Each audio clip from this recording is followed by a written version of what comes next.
Oh, yeah, it's good. You don't know. You're my friend from a long time. I appreciate your willingness to be a part of this conversation because it's needed.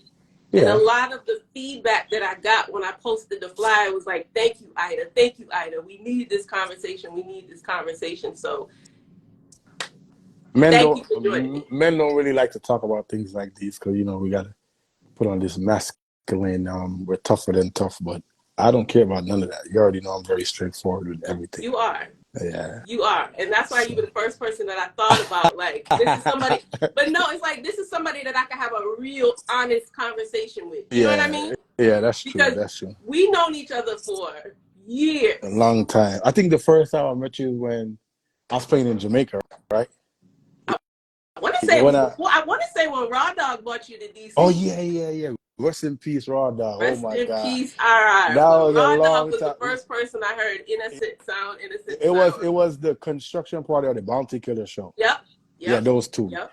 That was a long time. We get old. Damn. That was a long time. But we still look good. We still look good. Yeah. Of course. But that's how long I've known you. And you and I have had conversations off air, real conversations. Yeah. So it's like I've had I speak to a lot of men, and you know I do a lot of women's empowerment stuff. Mm-hmm. But men are like, yo, Ida, we need this type of energy. We need this type of conversation. Yeah. And when I was thinking about the person to talk to, it was you, because you're very transparent about your journey this last year and some months. Yeah. So today, I'm not you guys know Nasheen the DJ, but today I'm talking to Nasheen the man, the father, the son, the brother. You know what I mean? The human being. Yeah. I never used to be so transparent, you know, because, you know, we born in Brooklyn, grew up in New York, raised in Jamaica, always have to have this tough outer shell, you know what I mean? But my manager, big up to Margaret, my manager, she's been my manager for 2 years now. Last year when I went through the first ordeal, she like hit me and she was like, you know, I think you should like share your journey with people. When she first said it to me, I was like, is this lady crazy? I don't share these things. It's going to make me look weak and like, you know what I'm saying? And when I started doing it, you know, I started to get a lot of feedback from people across the world in different countries. And I didn't even know these people follow me like this, follow my music and follow my work. Yeah. And, you know, a lot of people will inbox me and be like, you know, I'm going through this, I'm going through that. I thought about killing myself today. I thought about killing myself last week, you know, and I come to your page and I see what you're going through. And, you know, it made me calm down, rethink my situation, and keep moving. So I've learned. Those of you that don't know, let's back it up to you had an unfortunate accident. What was that, July of last year? Yeah, so July 19th last year. Yeah. I was doing Uber, you know what I mean? Because, you know, we as Black people and Jamaican and Caribbean people, we can't just deal with one job. Right. You know what I'm saying? So even though I'm a top selector and I was traveling all over the world every weekend, I'm booked flying like, you know, 2 cities, 3 cities. In the week, like 3 days out of the week, I would do Uber because my friend introduced me to it. And, you know, I live in Orlando. And over by the Disney side and the airport, it was making mad money. Of course. So I was like, I'm going to do it. You know, and we was doing, and like 3 months in of doing it, I went to deliver some food to this lady and she had this big pit bull dog. And I went to deliver the food. I gave her food. He tried to like push her out of the way to come attack me, but he didn't get to. She calls me back on my phone saying that they forgot to give me her milkshakes. And I was like, ma'am, you could cancel, you know, and get back your money or reorder. I'm already a little ways out. She's like, no, I would really appreciate it if you can. She was very adamant. I really appreciate it if you can go get my milkshakes for me. Yeah. So the perfectionist that I am, you know, I'm going to want to get no bad reviews and them thing there. You know what I'm saying? Yeah. I was like, okay, man, I'm going to go back and get your milkshake, but please secure your dog because I see that you don't have no control over this dog. And I'm not a dog lover. No disrespect to everybody who has dogs or pits, but I've never been a pit lover from New York days. You know what I'm saying? And when I went back, it's like he could smell me coming down the hallway. And as soon as she opened the door, she didn't even get the milkshakes. This guy pushed out of. He's like a big one of them big ones with a big head. Yikes. And he started chasing me. So when he started chasing me, now I'm running, but I'm forgetting that I'm on the second floor.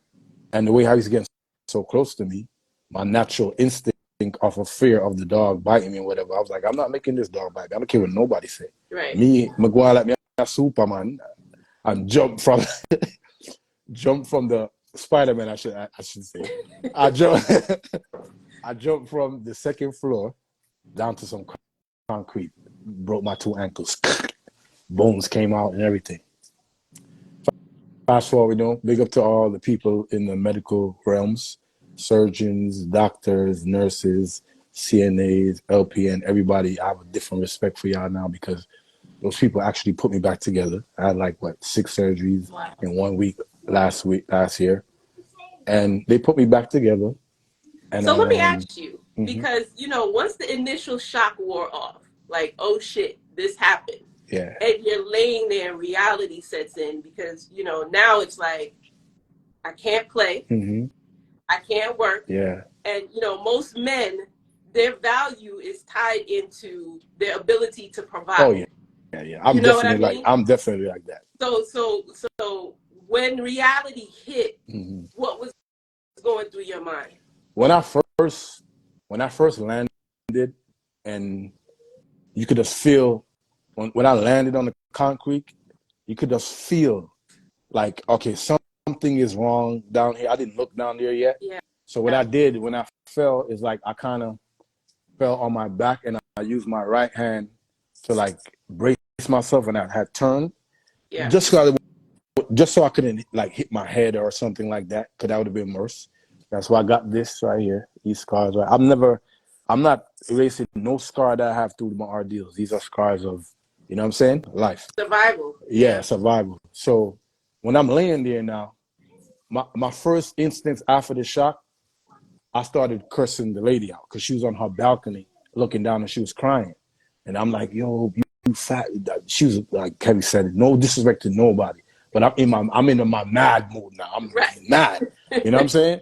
So I'm like, yo, you about to make me die over these milkshakes and Ray. And I start going off, and then I hold my 2 hands under my knees right here so my ankles wouldn't touch the concrete. Yeah. Because it's dirt and stuff like that, and they broke in and there's mad blood.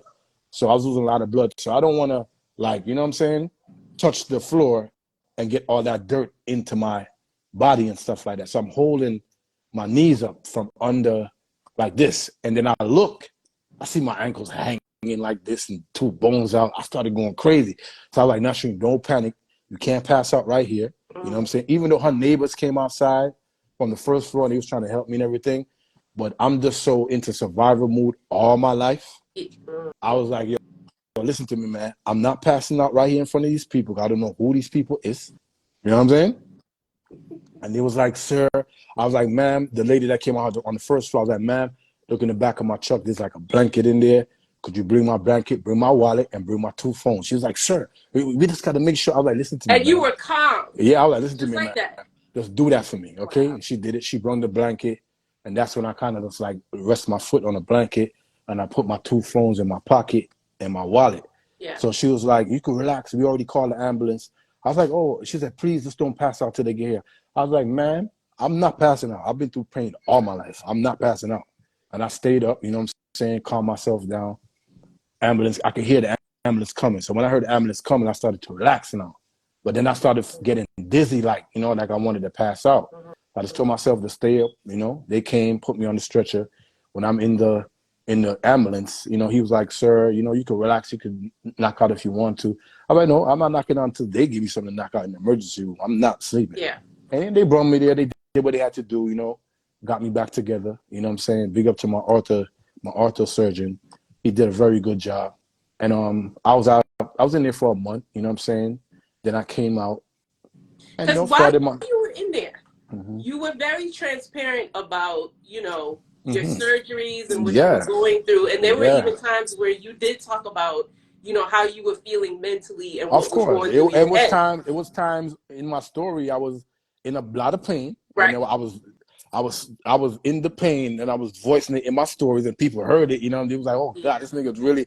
But I did that because sometimes as a public figure, as an entertainer, people just think you're a Superman or you're not normal, you're not human.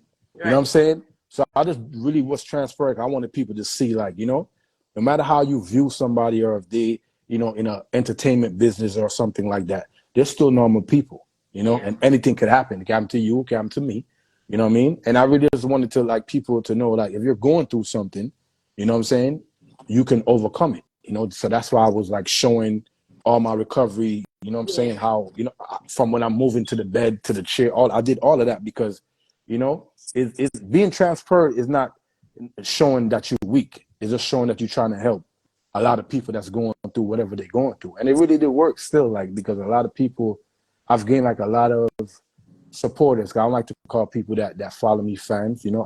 I gain a lot of supporters, you know what I'm saying? Because there was a huge, overwhelming love and support. Do you think that played into you saying, all right, you know what? I can do this? Because I know there were times you were like, even questioning God through the whole process. There was no sometimes.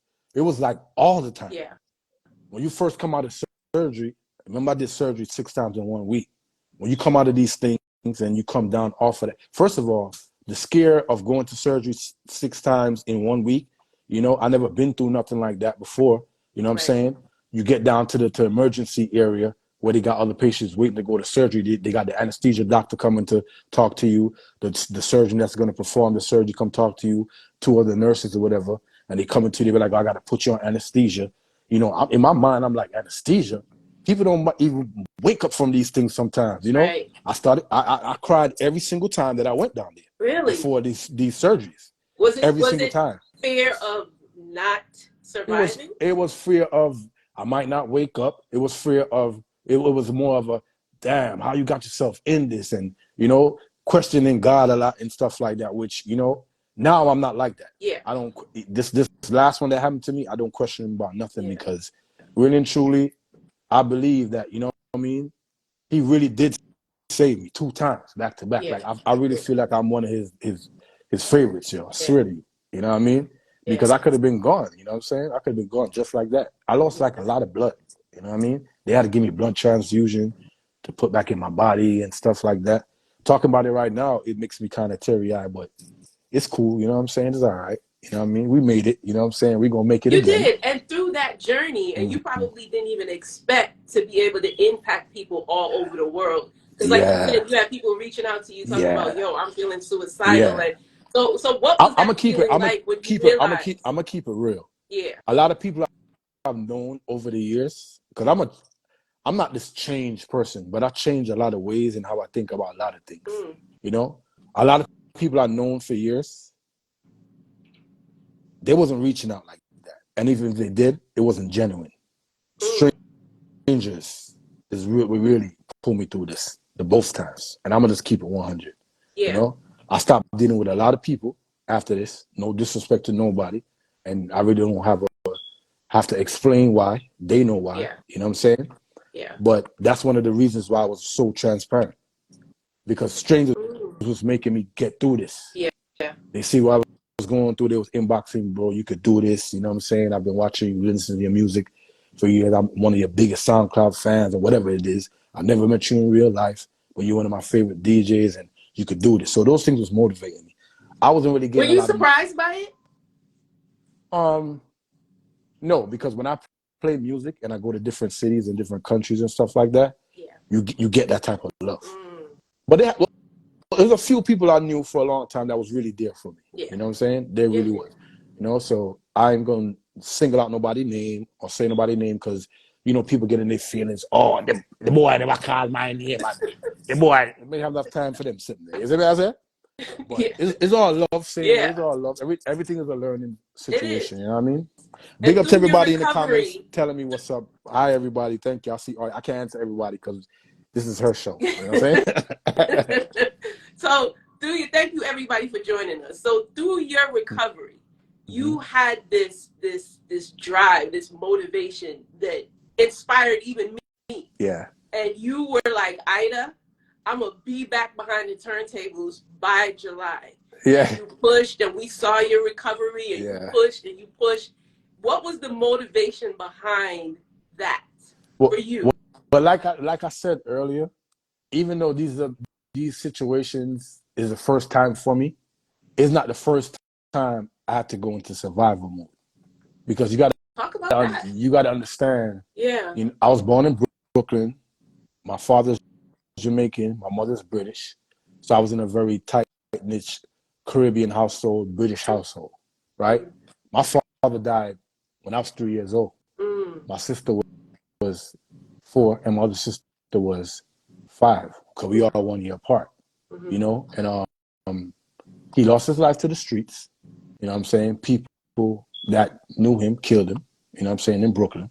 So when you start growing up and you're hearing the stories about these things from your family, you know, it puts you in survival mode. It puts you into a shelter, like you really want to be around. You don't trust people, because I haven't trusted people all my life, to tell you the truth. And people be betraying you so much to where that when it happens so much, you just strictly just want to be by yourself, and you in survival mode. Boom. My mom died when I was like 16, going on 17 of cancer. So when these things happen, you know, it forces you to, like, you 16 and your mom died, your father died when you was 3, you know? We living in Florida with me, my 2 sisters, and my grandmother. We basically taking care of her because, you know, we teenagers, she's older. My sisters had to go out and get 2 jobs, you know. They both had got a job at 17 and 18. I was in the streets taking the same role my father was doing. Allegedly, you know, doing street stuff, hustling, trying to help them, you know what I'm saying? And you just go into this survival mood all your life, because it's not like you got a chance to be a teenager or you got a chance to do something. You got to be on it because you don't got parents, you know what I'm saying?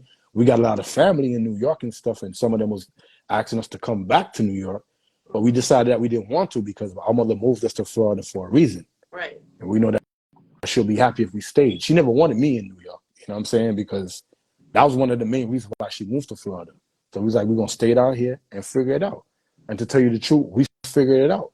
When I got to Florida, when I got to 18, 19, and Mataron moved to South Florida, I went to go see him at a dance because Mataron is my favorite selector of all time. I used to carry Ida's record boxes. I used to carry Ida's record boxes in New York when I was a kid. So when he moved to Florida, it was a big thing for me, but I was in the street already. Yeah. You know what I'm saying? I was making money in the street. Yeah. So when I went to go see him at a party, he was like, yo, what y'all do? What y'all do down here? I'm like, yo, what you mean I'm doing? I'm telling you about me, I'm big man, but I'm a big man for me. You see me? He's like, nah, man, I want to tell you, man, you forget back in the music. And the music, you forget back in the youth. You have the talent and right. And he's the one that really forced me to go back in. So I started playing a sound called Capricorn in Fort Lauderdale. You know what I mean? And once I got back into the music, I started finding myself. You know what I'm saying? And so go back to what we were saying, I've always been in survival mode my whole life. So this, I guess it sounds like it's survival mode that's based on go, go. That's what it is. So then when you reach a point in life where it's like, all right, God puts you to sit down. It was bothering me. It really was bothering me. Like last year while I was in the hospital for a month, and then when I came out, I ain't really started walking because I came out August. I really didn't take my first step until like February of this year. It was bothering me, you know? So what do you do in those moments? Like, how do you process? What I used to do, I read a lot. I've been doing it before, but did you read that book? The both of them. I read the both of them. You know what I'm saying? I read like a lot of 48 Laws of Power, The Mastery, stuff like that. That's the type of stuff I read. You know what I'm saying? It's like a Bible. It's like Bible for me. You know what I mean? And I was doing that. I don't watch TV like that. So I used to just listen to a lot of music, and then I'll be on my laptop just going through music and stuff. Like when I come back on the road, people in problems, bro, because I've done so much studying in my music work. Like it's not gonna be no regular stuff. You know what I mean? So it just put me in a mood to like study my craft, stuff like that. So those things. So you found things to do. Yes. And then you know when I started, because I'm in my wheelchair now, and you know I was like now I'm with my cousin, but back last year I was doing all of this by myself because I'm just like a big introvert and I'm a big loner. I'm telling you, like, and I didn't want nobody around me. Yeah. So in my apartment, you know what I'm saying, I would, you know, get up, roll myself around, clean my apartment, wash my clothes, cook. You know what I'm saying? Cook. That's my therapy. That was my therapy. You know what I'm saying? And it got me through. You know what I'm saying? It's what's getting me through right now too. You know what I'm saying? I'm actually going to recover faster this time than last year. You know, because I put myself through. Let's take them through the journey. So you got to a point where you started taking bookings again. You started playing again. All right. With that, I probably rushed that a little bit too much. I'm gonna keep it 100 with people, you know, because I set a limit that I wanted to start working back by July. I'm gonna start walking by July. I want to give thanks to my therapists. They're the same therapists that's helping me now again. Right. You know what I'm saying? And it's like I kind of rushed it. I probably should have waited like a couple more months because even I was walking with a cane, I had to wear like these lifts in my shoes to keep my balance because you know that's both ankles. Now, you know, I can't sit down and play music, which I'm going to have to do this weekend in Atlanta at Red Bull Culture Clash in my wheelchair, but it's going to be electric. And I'm playing that Blush after. And my therapist used to be like, you know, when you go to your gig, let them give you like a tall stool so you can sit on. Don't put too much pressure on your legs. But being that I've been playing music for over 25 years, I may never have to sit down and do that for me. And I'm an active selector, meaning like, you know, I talk and mix for myself. Right. But me as a man, I have to walk out on the stage and I have to feel my thing. Me I'm not one of them selectors who have to stand me on your laptop, your head just in your laptop. So I know my thing that I have to engage with the crowd. So I did like what? 3 dates. And then July 19 came back around again.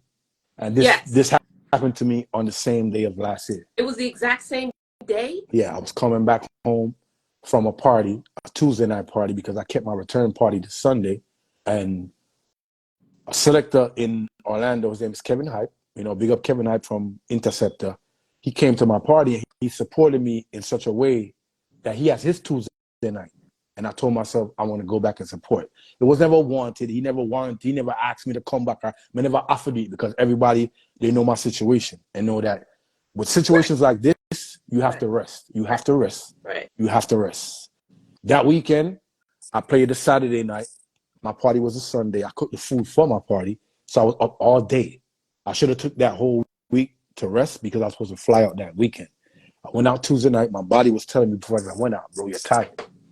I don't really drink like that. If I drink, it's a Corona. I smoke enough weed, though. You see me? And I don't know. I left from the party, and my body, I don't remember the accident. I just know I fell asleep behind the wheel. I usually go play six with my cousin. He never leaves my side. And this night, he was tired, and I just wanted to go by myself. And God just said, youth, I'm trying to show you something before, and you rush your thing. So I have to sit back down again. You know, sometimes I hear a lot of things in the street, and this is how I know I've made growth because I would answer back everything I heard people would say. I would answer them back on the internet or whatever. But I don't care about stuff like that. You know, people say, "Oh, witchcraft," and somebody must say, "Oh, I don't believe in none of that type of stuff. Sometimes people need to understand when bad things happen, it's trying to slow you down. It's for a reason. Reevaluate. And that's what I was going to ask you. Like, I asked you, what went through your mind the first time? No, the first time. What went through your mind the second time? Both times. Both times, it was more of a, you got to reevaluate your situation, reevaluate who you got around you. I've cut off a lot of people. Right. A lot. I'm telling you that. And it's because, like, everybody don't have to go on the same journey. Like, everybody can't come on your journey. Right. You know what I'm saying? Everybody cannot come on your journey. Some people you have to go cut off because some people are dead weight around you and them thing there. You see me? Yeah. So I just looked at this like, yo, he's really trying to teach me a lesson on, like, you know, when you do come back, you got to come back, you know, a more stronger person, a more wiser person, you know what I'm saying? And things like that. Reevaluate who you got around you and stuff like that. I would never thought, like, there's nobody doing me nothing. Even if somebody did, you know what I'm saying? Me not believe in them something. Right, you know what I'm saying? My thing. Right. Because this journey is not about that. It's about your journey with God. Me is a Jamaican. He's not fully Jamaican. So I not believe in a certain thing. Me I telling that from no. You understand me? Right. I got me work with. I come from a Christian family. Even though, like, when I got old in my teens, I rebelled from that. But you had that foundation. You still have your foundation. You know what I'm saying? My grandmother. Now, you said earlier, the first accident you questioned God, but the second one you didn't. No, so what was different this time? And the second time was worse because I was in a coma for 3 days. Right. I had surgery on my face. Y'all probably can't see it. That's why my eyes water right here. You know, on my mouth, I got to take this rod out next week. One more surgery because they had I had perfect teeth. Earbag mash up my mouth, you know. Then I put these things in my mouth and put out the teeth them. And when this come out now, I gotta go get braces and fix a chip right here. You know, I got like a C-section, like females got. I got that cut from one side to the next side because of my pelvis. Right. I got my femur right here on my left. My left ankle broke back again. They had to fuse my bone back together. You know, and when I woke up and realized in the hospital and told me what happened, I was more mad at myself. I was mad at myself. That's what I was mad at. I wasn't mad at nobody. I was like, bro, what you doing, bro? Like, you know, chill out, bro. You got to slow down. You know what I'm saying? I know you want to go back to work because I'm a very dependent on myself type person. I don't like to ask people for nothing. You know what I'm saying? Because we live in a time where even if somebody help you, I've helped like a lot of people, nobody would never know. Because I'm a real nigga. You know what I'm saying? I give people my last and nobody would never know. But we dealing with people, if they help you, they got to go tell the whole world. Right. You know, I mean, just do this for the boy. So I'm so like dependent on myself. And I just never questioned him because he got me the last time. I know if something was like, you know, he would have took me. Right. You know, I know y'all seen the pictures of the car and all of that. Like, if it was meant for me to go, he would have took me. So I'm not questioning nothing. Yeah.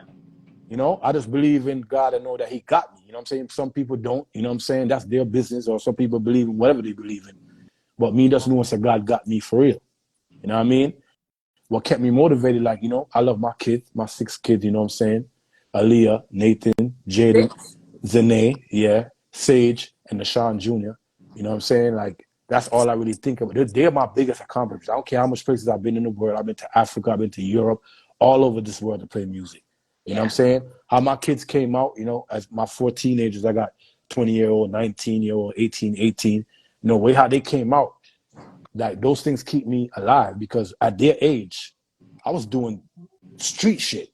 You know, my kids them go college and them thing that free scholarship on them all them thing. My son will be firefighter and them thing there. Yeah, that's what I said to you. So them thing that just keep me alive. You know what I'm saying? Yeah. Yeah, and that's the things I think about. You know what I'm saying? When I was going through those things. You know what I'm saying? Those are the things I think about. I don't think about nothing else. You know what I'm saying? Tell you the truth. I don't hear no outside noise. I don't see it. I don't hear it. You know what I'm saying? I'm not friendly. I've got less friendly here, to tell you the truth. But wait, is that possible? Yeah, but I'm very compassionate with people, though. You know what I'm saying? Like, I've trained a lot of ways on how I deal with people on certain situations and stuff like that. Yeah. And we are more kind of, I say please and thank you all the time. Everything is please and thank you right now. That's what it is. Because this last year is probably the only time you've actually had time to sit still. Yeah. And really almost take a look at your life, like you're watching the highlight reel. That's what happened. That's what really happened. So how much time did you spend really looking at the parts of Nasheen that you realize, you know what, I got to change some things? Every day. Yeah. Every day. Every day from last year to this situation, every single day. I'm telling you that. Every single day. I check myself on certain stuff. Hence why I can't really be around certain people because I'm not like how I used to be. You know what I'm saying? I'm not going to fake it to make it. I'm not going to be gullible or nothing like that. I just stay how I am right now. You know what I'm saying? Because I check myself so much every day. I check myself so much. I'm like, bro, you made a mistake there. Back in 2014, 2010, that's how far about me gone. Be checking myself. Yeah. You know what I mean? Because you got to check yourself. We ain't right all the time and we ain't perfect. That's why I even share my journey and shit, because everybody be thinking like, you know, we live in a time where the media controls everybody thinking, especially in America. You see me? I said to you, the media controls everybody thinking, from kids come up to now. Somebody could have put something on the media. It could be a total lie about you. The whole world have gone with it. You know, you're actually guilty on the media before you even get a trial. That's how the world works right now. You see me? I said to you? Yeah. I said, true, me is not one of them youth, because he's a very conscious youth. I know people see how I talk and the things I talk about, you know what I'm saying, is what I believe in. I don't go with what everybody do. I don't swing on every trend. I'm not a trending type of nigga. Yeah. You know what I'm saying? Trends don't bother me. You know, it's more about getting to the real, you know what I'm saying? The real situation, what is real life and them thing. That's for me, all my thing. But I did a lot of self-checking, though. because the topic is really, you know, men and mental health. Mm-hmm. And again, you're very transparent about your process, you know, through this whole journey. Mm-hmm. But we find that a lot of men don't take the time, like you said, to really say, you know what, there's some things about me that I need to work on, or some things about me that I need to change. Because if they do that and if they come public with it, because I used to think like that, you know, men get judged a lot for everything. Do you think it's by women more so than anything? Oh, yeah, especially in these times. Right now, there's a war between black women and black men. Yeah. Right now. Yeah. And then black woman not even sister the media. You know, first of all, me talk about anything when me want to talk about, and nobody can tell me nothing. See? Yeah. No, you see, if he's a straight black man in this world, you're in a trouble. They don't want you to be straight and black and powerful. That's why they dumb down us in the music, have these little kids with the red hair and doing all this crazy stuff. They dumb us down. Yeah. You know what I'm saying? And people forfeit. The women forfeit too. You know what I'm saying? And feminize you guys too. Of course they do. I'm not a part of that world either at all. Right. We're not. But when it comes to like expressing... Misa boy will speak up against it. I don't care how much followers I look.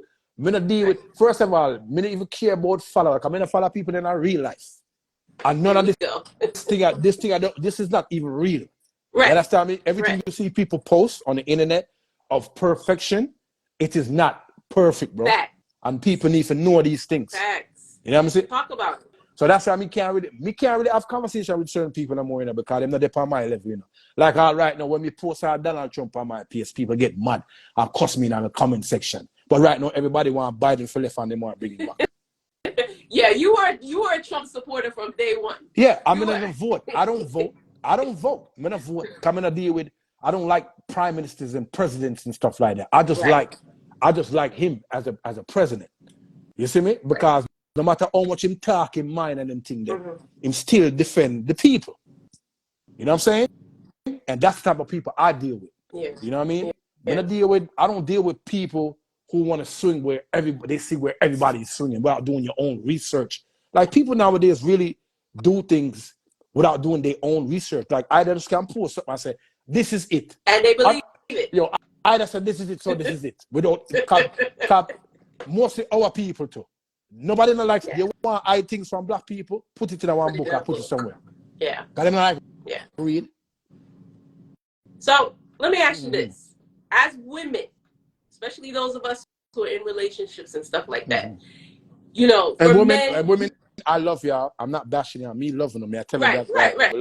We love all but we're talking about like how I really want to get into how we as women can support the men in our lives more when it comes to issues like mental health.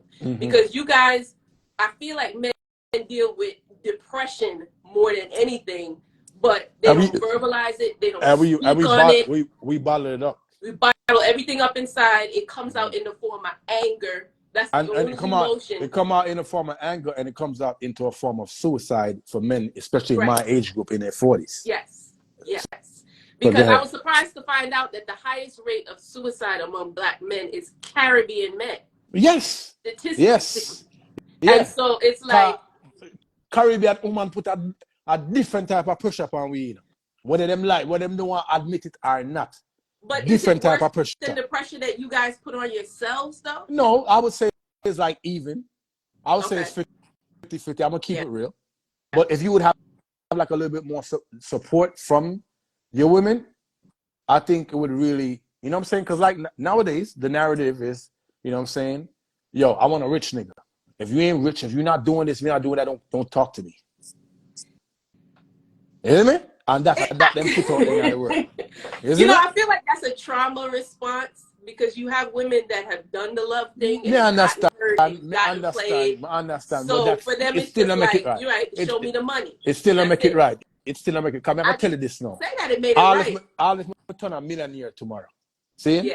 Yeah. Which one day I'm gonna be a millionaire. You see me? Yep. But you could be a millionaire, have all this money. Because I know millionaires. I travel the world and been around people that got money. Right. They be judging me for my life and me not rich. You know why? Enough people are millionaire not happy, you know. Only if you know that. They're not. You know how much millionaire you know have money and them not happy? They're not. They're ready to kill themselves right now. They're really not. And have millions. Why you think so much of them resort to drugs? You know what I'm saying? And these type of things and do all these things. Because money really don't make you happy. Yeah. So all that nonsense about, yo, you know, I want a nigga with money and all of that. That shit don't do nothing. It does nothing. And I'm keeping it 100. So when they send out that message now, you know, black men be like, nowadays, be like, yo, listen to me, man. I'm good. I'd rather be single and do the shit on my own. They start, then the women start flipping it. Oh, men, they being too sassy and all that. Because niggas is wising up and be like, yo, I'm not dealing with none of that. You see me? I'm telling you, this is what it is. I really think. Yeah. Because on one hand, we're saying, we need y'all to show emotion. We want y'all to talk. We want y'all to hear from y'all. When we do, yo, them boy, they are pussy. I'm not one of them man to stay, sir. I'm a man to be bad man. I'm a man to kill 100 man. And when you start showing your emotions. Right. And right. The woman me married, you know, me have to show my emotions. Unless me and she can't marry. Yeah. Yeah.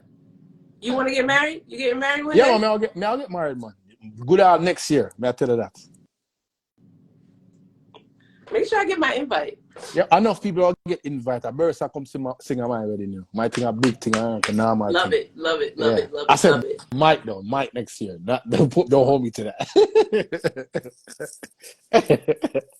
Well, I'm getting married one day though. I am. It's a beautiful thing. It's a beautiful thing though. We'll wait and see. You know, time goes really quickly. Yeah. So we'll wait and see. Maybe that's what we'll do July 19th of next year. Nasheen's wedding. Oh, she said. Oh, DJ. Okay, I was reading the comment. So go ahead. So to go back to the conversation, because it's really interesting for you to really point out the fact that you basically grew up on survival. Mm-hmm. You grew up on survival. That's all you know. And that's to tell you the truth, that probably the mode I be in is probably one of the reasons why, you know, people probably scared to talk to me or scared to deal with me. You know, both men and women, because of how I act on this survival shit all the time. I mean, you are kind of, but you know, if you get to know me and break down certain barriers, I'm really a good dude. You know what I'm saying? I'm very kind. You know what I'm saying? I'm really a good dude. You know what I'm saying? And I take loyalty very serious. So when people be on some disloyal shit to me, man, it's like shit really bothers me. That's one of the biggest things that got my mental health. Disloyalty. But you know why? You know why though, right? Why? Because of what happened to your father. Yeah.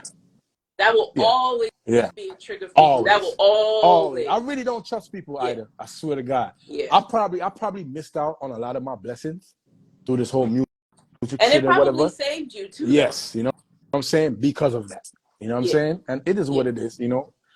I'm just here trying to live until it's my time to go, because we all gonna go, no matter how much we try to debate about a lot of stuff on this earth. You know, when you're born, your time clock is clicking until the day you go. That's the only thing that's promised to humans. So as somebody, you know what I'm saying? Somebody that could have very well lost their life twice in 1 year, mentally, what has changed for you? You know, I got more calm with a lot of stuff. I've learned to respect other people's minds, other people's opinions, even if I don't agree with it. Back in the days, if I never I never used to respect other people's minds, and if they didn't believe what I believe in, it's like, yo, fuck you and shit like that. I don't think like that no more. You know why? What I mean? Why? That's what happens when you go on a journey of self-discovery. Of course. You start realizing, yeah, that's a 9, but I can see why you think it's a 6 too. Yeah. It doesn't mean that I'm right and you're wrong. When you go on that deeper level and journey of understanding, you become more compassionate to other people, because you have to become compassionate for yourself. That's why I don't like in the media world right now. Like I see a lot of that in the media world. When somebody posts something that they believe in the comment sections, people start like going at them and tearing them down, not knowing that we live in a world where we could agree to disagree and still be all right. Yep. You know what I'm saying? 2 things can be right at the same time. Man, you know what I mean? And it's just that, man. It's simple. Like, life is really simple, you know. We try to make it more than what it is, to tell you the truth. And if you do live a simple life, the chances of you living longer is very, like, 100%. If you're trying to do all this extra, like, you know what I'm saying? I'm not talking about working wise or whatever, but a lot of extra stuff that you don't need to be doing, chances are, you know what I'm saying, your life might end early. Yeah. The simpler things. The simplest things that are tragedies in your life as well. Yes, I think that's what made me so strong. Do you feel like that's what made you so, like, have such a rough. Yeah, it is what it is. That's basically what it is, to tell you the truth. I'm not going to talk about all my tragedies that I've been through, you know, but I've been through a lot, you know what I'm saying? Yeah. Without even letting people know, you know what I'm saying? Did you realize how that affected you and how you showed up? Yeah. It was, I was more angrier back then. Yeah. You know, back then, did you realize that's what it was? I did. I really did. I did, but I ignored it. You know what I'm saying? Nowadays, when I ignore certain things, like, you know, when I do them things there again. Yeah. Because them things can cost you your life for real. Just like what I've been through. Do you think if the accidents didn't happen, you wouldn't have had this kind of... You're right. I'm telling you. I probably would have been on the same path, stuck in my own ways and stuff like that. You know? These accidents have really shown me, like, bro, you got to, like, tighten up, you know what I'm saying, with your social skills, you know what I'm saying, stuff like that. Even though you're a big introvert, you got to be an extrovert too, because, you know, you're a public figure. You know, a lot of people look up to you, they listen to your music, you know what I'm saying? They can't really to just be like that. That could be a heavy burden too, you know, to know that so many people are watching, so many people are looking. I'm going to tell you this. I'm going to tell you something right now. And most entertainers feel this way. You see, when you start finding the love for this, like when I was young and I'm listening to sound clashes and tapes or whatever, I mean, I listen to Stone Love and Bodyguard and Bass Alice and Addies and all these songs. I mean, I listen to them on my cassette, you know? Dancehall and everything wasn't really allowed to play in our also like that. You see me? So I have to sneak and play it on my Walkman and all them something there, right? I tell myself from my youth, say, yo, this me I gonna do. This how I'm more after. Then when I start sneaking out and going to build more and stuff like that, and actually seeing like all the African, because select that thing and sound thing nowadays is, I'm not dissing nobody. We see back in our times, the man is a celebrity. Yeah. When you got an Afrik dance, I see a Jagabee walking in, I'm leading suit, I'm, you know, Stone Love and Rory walking in, I'm leading suit, the big gold chain and we pour them. You say, yo, this more after that, you say, oh, them control the crowd to music. You tell yourself, yo, this me I gonna do. Yeah. I'm doing this. This is what I want to do. Now, you see, when you get into the game and you be starting to get a name and you start to get a public figure, you start thinking like, yo, I should have been doing, what the fuck am I doing? Because you're starting to get so much hate from people that you know. Yeah. It brings a lot of pressure on you. You start getting paranoid. You don't trust nobody. Yeah. Most people, they think that thing there about me, like, oh, him not dealing with people. I don't trust none of y'all. Yeah. Now, after these accidents, I'm telling you the truth. People, I went out a couple times or whatever, and people want to come heal me, and they want to come give me a dap. I'm just make them know, say, some heal people know, I don't want nobody to touch me, and it's not no bullshit shit. But you don't know what type of energy I transfer. Energy. Talk about it. Just like if you sleep with woman and sleep. I used to have a lot of sex with mad females back in the days. That's probably one of the reasons why this even come down upon me, because so much different fluids are change and you sleep with so much different people and energy. Them can't say the same thing for me too. You have to know these things. You got to be conscious of things like these. You know, and I'm very aware I'm like that. You know what I'm saying? So when you become like a name, when you start getting a name, you see me? You start not trusting people no more. You start getting paranoid. I could have been a fan where I followed for years and them love you. Come and get that love them go certain places. Right. The way like somebody they will inbox me the next day. Oh, I seen you last night. Like, or if I play in LA or whatever. Oh, I seen you last night in the dance. You mash it up. I don't want to come early, but you have this look on your face like you don't want nobody to chat to you. I was like, I really don't. I really don't. Yeah. When I go to work, I'm listening to the music. I'm studying the crowd. You know, nobody come chat to me for an hour long in my ears about what to kill Philip. But listen, y'all, hear that. Maybe I work. DJ take when I say this, but male, y'all have a lot of groupies. You talked about. We do. DJs have a lot of. They do. They like do. Even more than artists and stuff like that. You I'm telling you. Because seen it with my own 2 eyes. You see the craft. This is why, like artists, for respect selector and DJ. You see me? Because you see the craft for we do.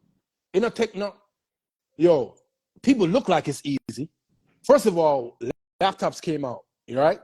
Back in the days, we used to play records.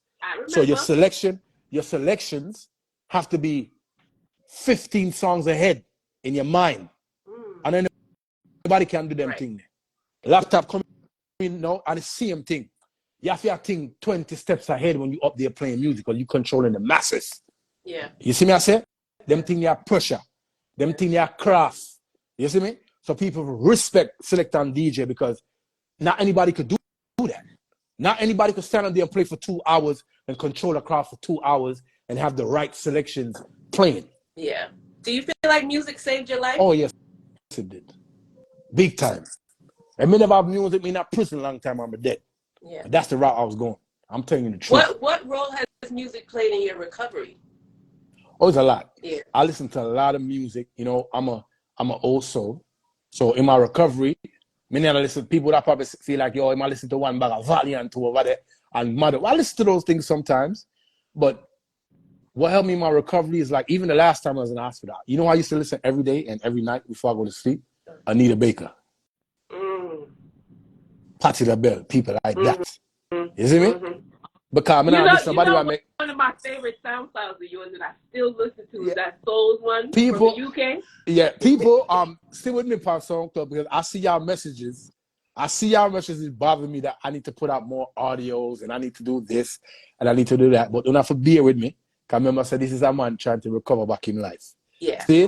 Yeah. But when soon get some work, man. I want to say when soon get some work and everything, you know? And sometimes the reason why I don't be putting out a lot of work, a lot of these other DJs be copying niggas shit and they want to give niggas they homage and shit. Let me keep it real. You know what I'm saying? A lot of y'all niggas, I be hearing my shit, I hear my set, and there's nothing wrong with that. Right. Because I did it too. I took like a lot of Macaron shit, a lot of fire links, BSLC stone up, and put it out, but I give these people their respect. Yeah. So I don't look at pussy and like give people them homage. I'm talk it loud. You see me? And you're not gonna last in this game if you don't get the people before you them homage. Remember me tell you that blood clot or homage. Sorry, but you know I forget Jamaican. I forget Jamaican right there. So yeah. So with everything that you've experienced, because you know we're approaching 8 o'clock. So with everything that you've experienced, what do you feel has been the lesson in all of this for Nasheen?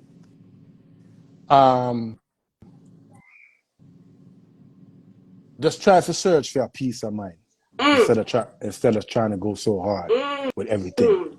You know, allow growth to come in your life and don't be stubborn against that. Yeah. You know, allow changes to come in your life. Don't be stubborn from that. Yeah. And those are the things that really keep me, you know what I'm saying, level right now. You know what I'm saying? Like, what does peace of mind look like for Nasheen now? Just talking to my kids all the time. You know, talking to my sister a lot. You know what I'm saying? Big on my sister Tears, and she's been here for me through this whole thing. You know what I'm saying? Yeah. Them thing there, like, you know, just like finding myself. That's it. You know what I'm saying? Just finding myself. That's all it is. That's all it is. You know, it's not even about getting rich or none of that. Right. It's just finding myself. Finding yourself. What I mean? Yeah. You think that's what this year has given you the ability to do is really find yourself? Yeah, and I still got more to go. Because I'm a you know what I'm saying? I'm growing. You know what I'm saying?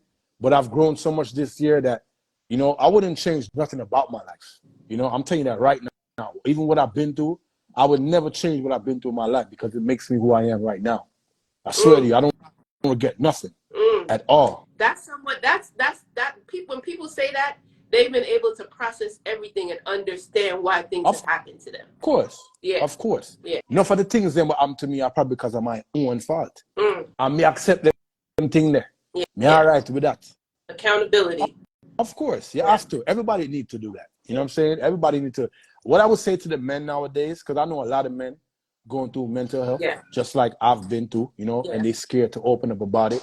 You know what I'm saying? If you don't want to open up about it publicly or no media or nothing like that, you know, go talk to a therapist. You know what I'm saying? Every black man should go to a therapist. Every black man. You know what I'm saying? We've been traumatized. You know what I'm saying? I don't care what nobody say. Every black man should go to a therapist. You ain't too good for it. You ain't too rich for it. You're not too fly for that shit. Do it. How has that helped you? Because you go to therapy. No, correct? I go to physical therapy. I was doing mental therapy last year. They gave me a script again to start it again this year. I haven't started it yet. Okay. I was just waiting till I could stand a little bit. But I'm going to start it back again because it's really helpful. You You know what I'm saying? But the physical therapy that I'm doing is like mental therapy for me, because these people, you know, it's like you meet strangers and they care about you more than people you know all your life, man. Yeah. You know, I got to say big shout out to my therapist, you know, Jessica and Dylan. The way how these people calmed me down and got me to, like, you know, calm my nerves on why I'm here again and all these type of things. It's like mental therapy for me, man. They take their time with me. You know, they push me. You know what I'm saying? And that's all you really need. People to push you in the right way. Yeah. You know what I'm saying? Anything that's not pushing or helping you grow, you know, you don't got to make a sound about it. Cut that shit the fuck off. You don't owe nobody nothing. Yeah. And what I got from your experience and in talking to you, and I think this happens to a lot of people that don't realize it, is like the worst situations in your life give you an opportunity to not only discover who you are as a person, but also changes your journey in a different direction that you could never imagine. Because through this accident, through your recovery, you've been able to touch people, inspire people, save people's lives, and you never imagined when you were sitting there holding your legs up that was God was using you to help other people. Yo, this is why I respect him so much more now. Yeah. Because I would never thought in a million years. Nobody would never thought, because, you know, people have their views of me. Oh, them boys are too arrogant and them boys are too ignorant. You know? So nobody would never thought I would be the person, you know what I'm saying, to open up about myself like this, to share with other people. And I did it because it's therapy for me too. It feels good when you helping out somebody, not money-wise or nothing like that. You know, you helping out somebody. That helps you. That helps you get better. Yes. And that's what I'm doing. You know what I'm saying? Everything don't got to be like a physical touch or money, or everything don't got to be about that. You know what I'm saying? Yeah. In life, people search for peace of mind and happiness. That's them things that you have to search. That's it. You know what I mean? And you know what I'm saying? You don't have to go through $1 million for find them things there. Yeah. The simplest things are your blessings. Yeah. And people need to remember these things. You know what I'm saying? The simplest things is your blessing. You know? I love it. I messed up a lot in my life before these things. So probably God had to do this to sit me down and realize, like, bro, you got to take accountability for a lot of things that happened to you in your life. I'm okay with that. Yeah. I'm all right with that, to tell you the truth. Yeah. I'm not going to be up here acting like, yo, John, this up, man. I threw that boy to do this, and I threw that girl that said that. I don't care about none of that, bro.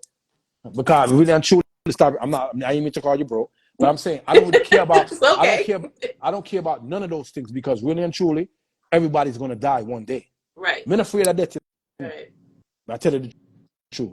And I think it's because my mom and my father died when I was so young. Yeah. I'm not scared of death. I'm telling you. You know, only thing I'll probably worry about is how my kids will take it if I was supposed to go.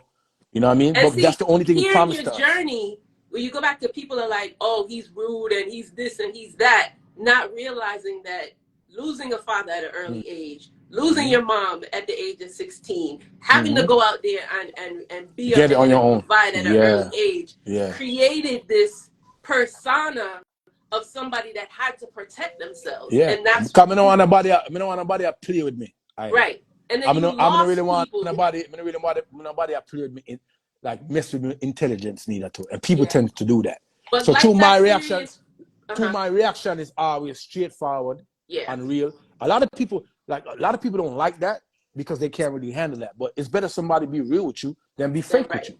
But you had to get serious about life at an early age. Oh yeah, I did. Like you said, you didn't really have those teenage years to run around and play around. Like you became a man at the age of 16. So it's like your approach to life is totally different. And this is something that I'm learning on my journey too. It's like our childhood really plays a part in who we are and who we become. You have to know that. Yeah. Like when I was young in my 20s and stuff, I started going to jail. I went to jail like 4 times. Nothing, no prison, but like 9 months, 8 months, stuff like that, right? And when you got them place, you know, to really all them systemize the black youth them.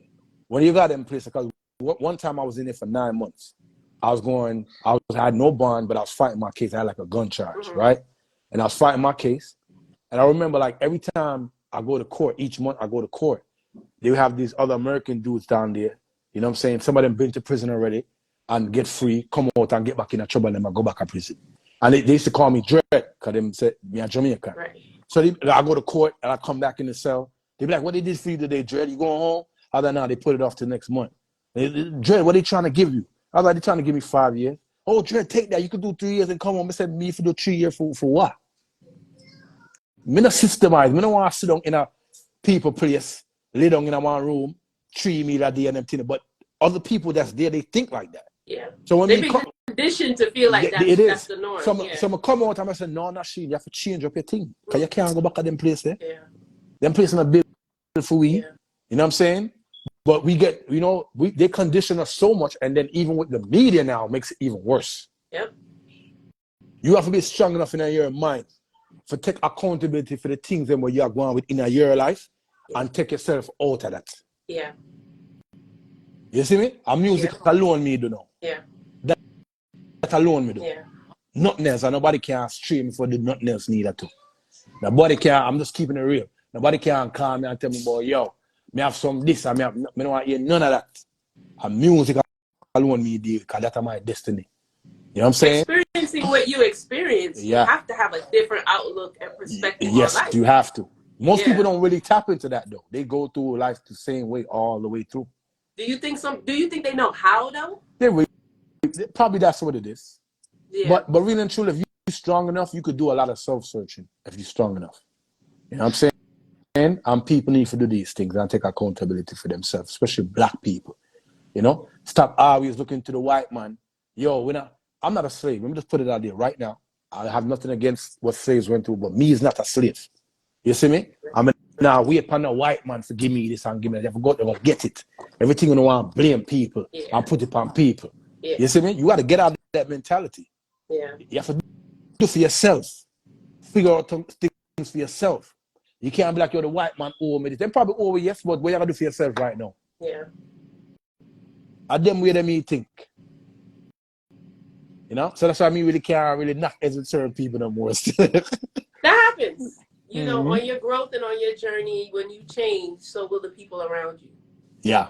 Yeah. But then you tend to start attracting different people on your journey through this thing called life. I want to tell a lot of black people, especially men, especially in the dancehall scene, where like for world with 100 man, 20 man back at them, 20 on in one cabana, no woman under them. Stop them, make a fuck style. Yeah? When we miss out on the blessings them, when I want to know, say, when we can make some money somewhere and somebody soon, when have 20 man behind it, them didn't want to do the business no more. Yeah.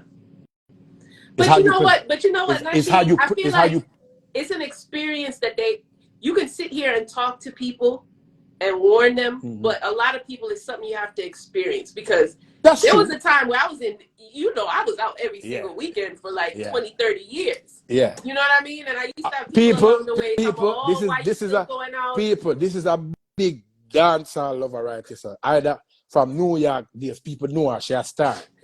and she's African. Yeah? I'm American, sir. Yeah. But people, listen to me now. I was born in the United States of America. My father is African. Yeah, but listen to me, people. You say dancehall and reggae music, the Jamaicans, y'all need to appreciate what y'all have. Yeah. Because I think you don't know how big it is in the world. Yes, I'm Slim Tick, you're late, because at Jamaica time you're there and we are cut right now. See? She's always late. Dancehall and Jamaican and reggae music is probably one of the biggest genres in the world. People gravitate to this thing, except for our own people. Our own people don't treat the music business, both fans and people of the government, like how they're supposed to. Yeah. When I say appreciate, you see me, this thing I want to name dancehall and reggae, because it really calmed down a lot of people mentally. You know much people, even young youth right now, were just born with a 3-year-old and 4-year-old, can sing a Bob Marley song right now. You know how big and influential that is? That means that the music the man that make stands the test. We are dead and film music still are there #1 per Apple. Yeah. And people need to know these things. Them things are not normal thing. People in them college put on to Bob Marley and smoke a spliff because school has stressed them. Them calm themselves down. They need to know these things. So on for support on their own, like, when music come out, support, stream, do all of that. Y'all can't be wanting shit for free all the fucking time. On the one people keep party, everybody want to come in free. What kind of style that? What kind of the dance are gone to all the patrons. Listen. The patrons them think them a star. Oh, no, for the star. Listen, sir, I'm retired, so I stay away from those conversations. I am retired, and I'm enjoying retirement. But you know, I really have to take this. I believe in giving people their flowers while they're still here. We could have lost you not once but twice. Just give me some praises. Me don't want enough flowers. What is it with you? All right. Let me rephrase that. I do a speech, but every time I say it, what kind of flowers?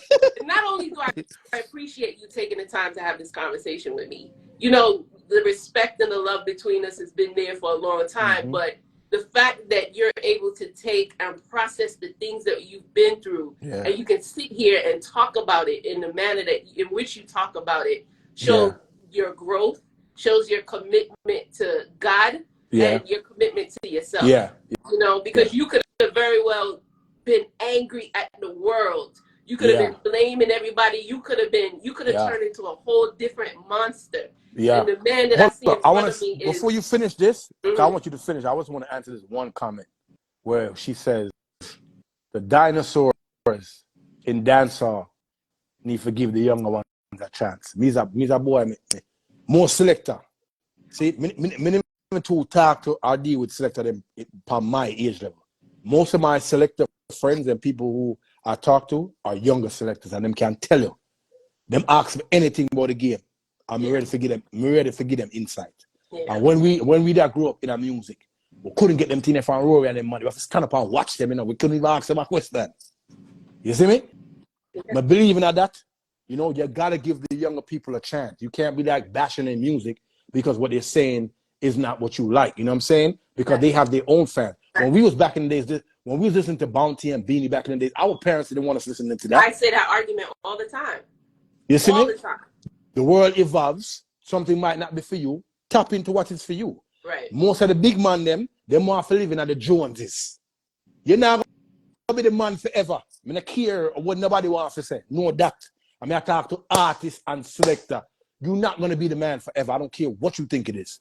You could be a part of the game and do legendary things, but you're not going to be the man forever because room after that for usher in the new people. And that me they want to say, look where I go. And we can get into that topic. That's a whole different topic. A whole different line. We are saying for another time. I'll be back on your show. People to understand on that note, quote unquote, the dinosaurs. It's like you're not going to be on top forever, like Nasheen said. And one thing Jay-Z has shown us and left us the blueprint is you got to be able to pivot. You got to be able to rebrand. Yes. You got to be able to grow. You got to be able to transition. You got to be able to move. Do it all the time. We do it, the rebranding and them thing there. But you got to, like, all right, see me, you know, you're not going to see me, Nasheen, come out party right now, and I'm one of the headliners, and say, like, a DJ Kid and Entourage them on the lineup too, and they are different generation from me. You're not going to see me coming in the party trying to beat out their generation of music. I'm going to play upon my generation of music, because there's something there. Right. I'll dibble and dabble into that, you know what I'm saying, sometimes if I feel to. You know what I mean? But it doesn't sound right, you know what I'm saying, you get to a certain age, and you saying certain things on a microphone and shit. You know what I'm saying? If I'm in a clash, that's different, because there's no whole bars in a clash. But you can't really be in a dance as a big man, a regular juggling dance, and you try to, you know, keep up with it. Them thing that joke thing. Them thing that joke thing. A foolishness that's a foolishness. You know what I mean? But I just wanted to say. But we'll get into that topic at another time, because I got a lot to say on that topic. So we'll do another live about that. Okay. But I do appreciate. I know your time is limited, so I don't want to keep you too long. But I do appreciate you coming on here and really being as transparent as you've been. Yes. You know, for the men out there that have been watching this, like you see Nasheen said, like, I had to stop and take a second and a minute to really look at myself and say, boy, there's certain things that I got to do differently. Yeah, I caused this on myself. Yeah, this was me. I did that. Let me look at changing certain things and being a better father and being a better friend. And, you know, cutting certain people out of my life and stop doing certain things. I think we all need to do that as human beings. Yes. But for a man to come on here and say, yo, this is the journey that I had to take because of these unfortunate circumstances, I got to give you your respect for that. Because that shows a lot of growth. I thank you very much, Ida. I thank you for even inviting me on a situation like this. Because when you reached out to me about it, you know, I was like, yeah, this is something that, you know, we really need to talk about. You know what I'm saying? Yeah. And I just, because I'm just very, very thankful and grateful for where I'm at in my life. You know, the thing called pride, but that's where that, you know, that's where that, I threw that away. You know what I'm saying? That pride shit. You know what I'm saying? I'm not really on none of that. You know what I'm saying? And I'm just grateful to still be here. I'm grateful to like even have a voice to where people can, you know, probably take something from it and apply it to their life. If they don't, it is what it is. But I'm just grateful, you know what I'm saying? And I'm grateful for being on your show. And this is something very good that you're doing. And I wish you all the best on this. And I hope your platform gets bigger and stuff like that. I would definitely promote your stuff. You know what I mean? Appreciate that. Because this is something that it's a part of my journey and growth too. Yeah. Because I realize the more I learn is the more I need to share certain things with people. And it's like, this is not even about me. Like, I want to bring on different people to kind of share. The reason why, that's why I respect it, because at the same time, Ida, we live in a time right now where I told you the media runs the world, right? And on the media, it'd be a lot of bullshit. So for something like this, where it's like something conscious, where people can't really talk about and relate to, because every day is not all fun and games. Every day is not all about getting the bag and go get the Chanel and all that. Sometimes you have to humble yourself back and get on some real things. You understand me? I said to you? So I'm very, very grateful for this and the show that you come to keep together with. And I hope you get to interview some more men. I am. You know I'm saying? That's what my spirit is telling get me, some, to have these conversations with men. Yeah, and get some of them for open up and show for them side, bro. Because you know, you know what I'm saying? Everybody should be clapping, you know what I'm saying? Things can't work by itself. You know what I'm saying? One hand, you know, one teach one, you know what I'm saying? One hand help the other, you know what I'm saying? That's how it gotta be. You know what I'm saying? And I'm not really on nothing that's not on that. If you're not about that, I'm really not fucking with you on some real shit. I gotta read this comment to you, Nasheen. She said, Nasheen is such an inspiration and his strength and determination is unparalleled. That's huge. That's huge. And that person inboxes me all the time. Big up yourself. I respect you. A lot of people commenting. Oh, wow. Me on see this one? Which one? Nasheen saved my life. 2021 to 2023, the toughest years of my 36 years of life. Never met him, but he saved me. Thanks, Britta. Yeah. Like, that respect. got me tearing up. Yeah. So do you realize? A couple of people inboxed me on that. Like a girl, she inboxed me talking about she's going to take her life the day before she started following me and reading my situation. And she said she changed her mind. It's somebody that links me all the time with her growth and stuff like that. Because I be transparent with these people too. I don't, you know, like people be inboxing like people, public figures, and then to answer them, and then look at things there and just keep them there. Like them things, they are foolishness, man.